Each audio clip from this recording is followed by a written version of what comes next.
Assalamualaikum warahmatullahi wabarakatuh. Selamat berjumpa kembali dengan saya Ustazah Ida di pembelajaran IPA kelas 8. Kali ini kita akan melanjutkan pembahasan kita sebelumnya, masih di bab pencernaan makanan pada manusia. Selanjutnya kita akan membahas tentang organ pencernaan tambahan.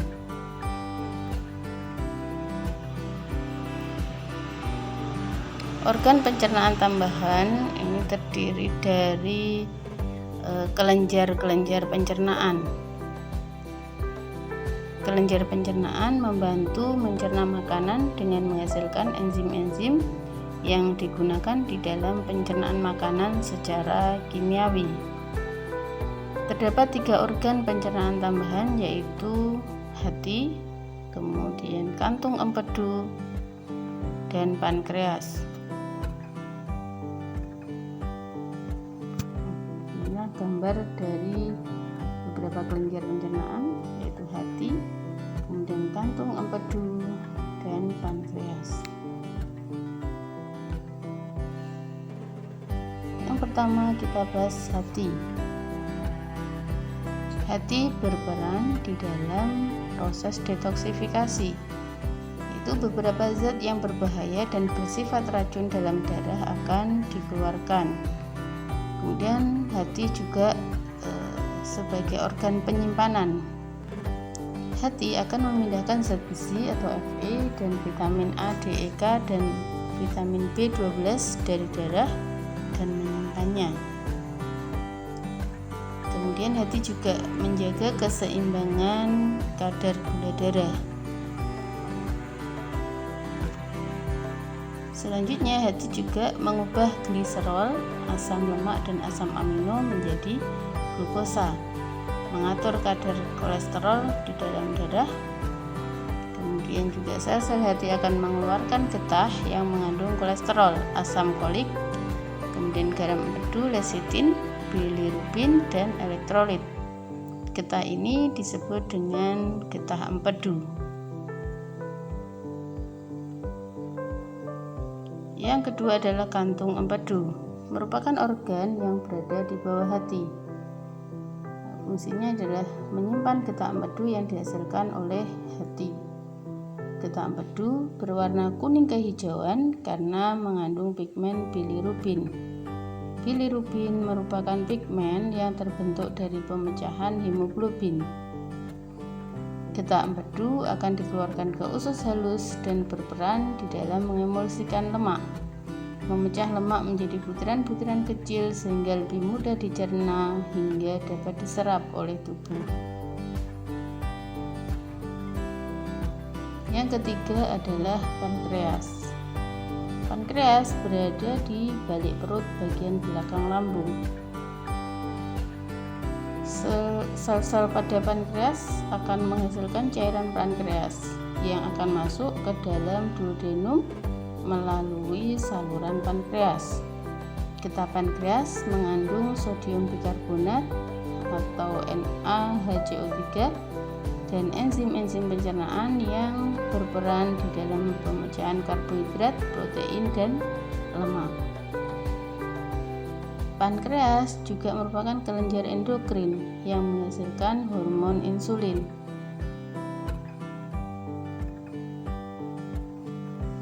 Hormon insulin ini berfungsi mengatur proses pengubahan glukosa di dalam darah menjadi glikogen yang disimpan dalam hati. Hormon insulin inilah yang mengontrol keseimbangan jumlah glukosa di dalam darah. Apabila terjadi gangguan di dalam produksi insulin, maka dapat mengakibatkan penyakit diabetes. Itulah tadi tentang organ pencernaan tambahan. Selanjutnya kita akan membahas tentang gangguan pada sistem pencernaan dan upaya untuk mencegah atau menanggulanginya. Yang pertama adalah obesitas. Obesitas umumnya disebabkan oleh konsumsi makanan yang berlebih dan kurangnya aktivitas tubuh. Kemudian juga bisa karena keturunan melalui pewarisan gen atau akibat konsumsi obat tertentu. Upaya utama untuk mencegah atau menangani obesitas adalah dengan berolahraga dan mengatur pola makan. Selanjutnya yang kedua adalah karies gigi. Karies gigi atau gigi berlubang merupakan kerusakan gigi akibat infeksi bakteri yang merusak lapisan gigi sehingga merusak struktur gigi. Umumnya penyakit gigi dan mulut disebabkan oleh kurangnya menjaga kebersihan mulut. Nah, inilah gambar dari seseorang yang menderita karies gigi. Selanjutnya yang ketiga adalah MAH atau gastritis. Sakit MAH atau gastritis merupakan penyakit yang menyebabkan terjadinya peradangan atau iritasi pada lapisan lambung.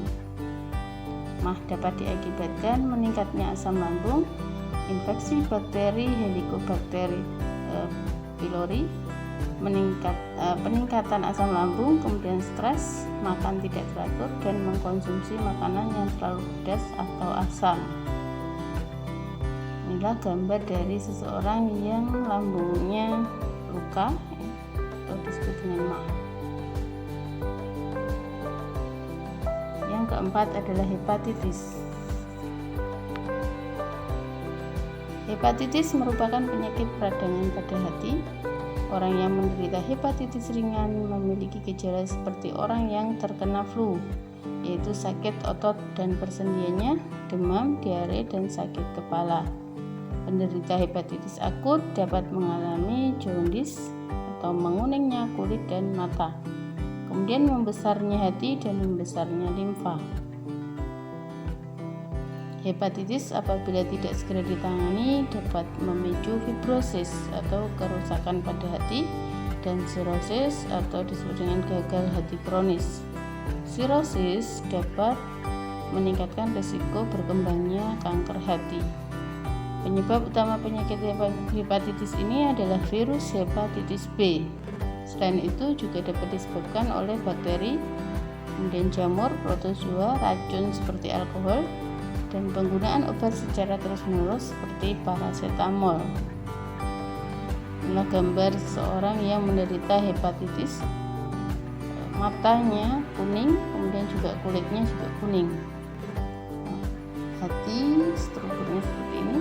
Ini hepatitis, kemudian ini sirosis, lebih parah lagi adalah kanker hati.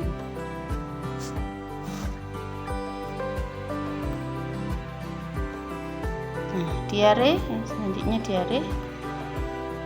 Diare adalah penyakit pada saluran usus besar yang disebabkan oleh infeksi bakteri dan protozoa seperti Entamoeba-coli.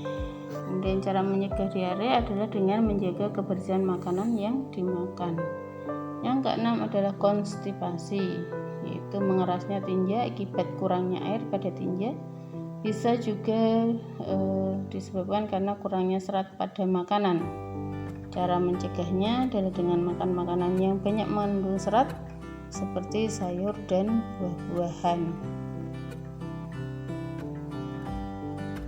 Yang ketujuh adalah gejala kekurangan vitamin. Yang pertama adalah kekurangan vitamin A. Gangguannya berupa penglihatan kabur, kerusakan hati dan tulang, kemudian juga rambut rontok. Vitamin B menyebabkan penyakit beri-beri, timbul saraf, kehilangan berat badan berlebih, dan anemia. Vitamin C menyebabkan skorbut, degenerasi kulit, gigi, pembuluh darah, kemudian sariawan, lemas, luka yang lambat sembuh, dan gangguan kekebalan tubuh. Kemudian kekurangan vitamin D menyebabkan riket atau cacat tulang pada anak-anak, pelunakan tulang pada orang dewasa, kemudian kerusakan otak, kardiovaskular, dan ginjal. Vitamin E menyebabkan degenerasi sistem saraf. Kemudian vitamin K menyebabkan kelainan penggumpalan darah, kerusakan hati, dan anemia. Selanjutnya yang ke-8 adalah gejala kekurangan mineral. Mineral juga penting bagi tubuh kita. Jika kita kekurangan kalsium, maka bisa menyebabkan keterlambatan pertumbuhan dan kehilangan massa tulang. Kemudian jika kekurangan fosfor, bisa menyebabkan lemas, kehilangan mineral dari tulang, dan kehilangan kalsium. Kemudian kekurangan magnesium atau Mg menyebabkan gangguan sistem saraf. Kemudian kekurangan natrium bisa menyebabkan kram pada otot dan nafsu makan berkurang. Kemudian jika kekurangan besi atau Fe menyebabkan anemia dan kelainan kekebalan tubuh. Selanjutnya jika kekurangan iodium atau I menyebabkan gondok atau pembengkakan kelenjar tiroid. Dan jika kekurangan seng atau Zn bisa menyebabkan kegagalan pertumbuhan, kemudian kelainan kulit, kegagalan reproduksi, dan gangguan kekebalan tubuh. Demikian video dari saya tentang bab ini, sistem pencernaan pada manusia. Terima kasih atas perhatian kalian. Sampai berjumpa lagi di video selanjutnya. Wassalamualaikum warahmatullahi wabarakatuh.